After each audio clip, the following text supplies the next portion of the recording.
Hi, I'm Dr. Venkatesan, ophthalmologist, professor at Melmaruthur Institute of Medical Sciences, medical director and eye surgeon at SV Specialty Healthcare, Ashok Nagar and Saligrama. I've got more than 15 years of experience and performed more than 50,000 surgeries. Well, today we are going to talk about health issues.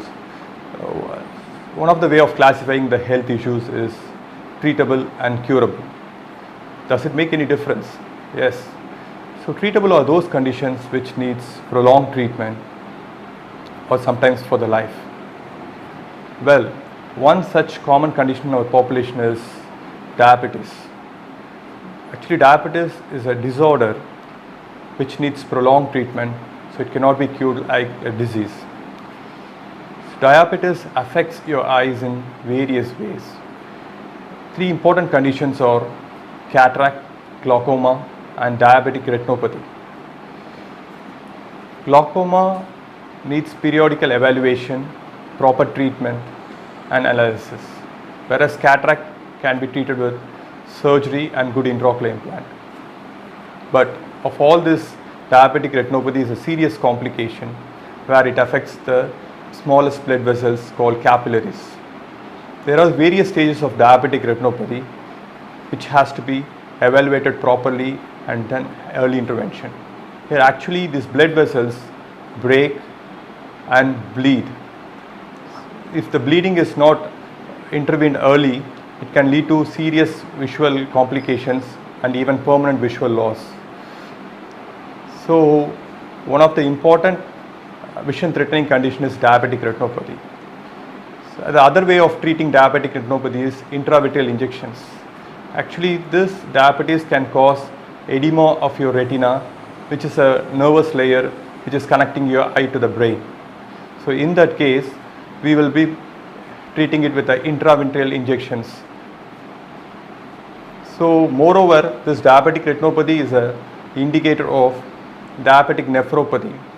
So more of the times the nephrologists refer the patients to the ophthalmologist to analyze the stages of diabetic nephropathy, because the similar sized blood vessels, the capillaries, which is in your retina, is also present in your kidneys. Most of the time, kidneys are assessed functionally by assessing the presence of urea creatinine in your blood. So just in case if your diabetic retinopathy is progressing, diabetic nephropathy also will progress and can lead to renal failure. So how do we prevent it? So proper maintenance of blood sugar, periodical evaluation with your ophthalmologist at the interval of 3 to 6 months, and early intervention. This can prevent serious complication of diabetes. Your vision is precious, it deserves the best. Another health issue what we are going to discuss about is computer vision syndrome. It is not just a dry eye.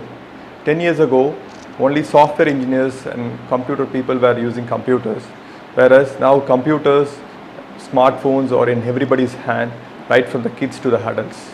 It has become more hazardous. It can affect your eyes in many ways, such as dryness, because this monitor is just a light that produces heat, so it can cause your eyes dry. When you are looking at the monitor, you forgot to blink, or the frequency of blinking goes down, can worsen the dryness actually. The other thing is eye fatigue. When you're focusing on the same point for a prolonged time, you're using only 2 extraocular muscles, whereas you've got 6 extraocular muscles to roll the eyeball at various directions. So this causes eye fatigue.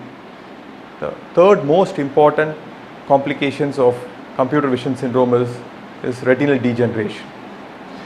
The LED monitor produces blue light which affects your macula, which is a part of your retina that causes macular degeneration. The macular degeneration is nothing but the advancement of your aging. So usually the 40-year-old can have changes in the retina which around for a 50-year-old man because of prolonged usage of your eyes. So it's more a lifestyle disease rather than a condition, eye condition. So how do we treat it? So more than treatment, prevention is important. So good healthy food with hydration, proper hydration, eye exercise, frequent blinking, 6 to 8 hours of sleep, lubricant eye drops at frequent intervals, periodical check with your ophthalmologist, all can prevent this dryness to computer vision syndrome.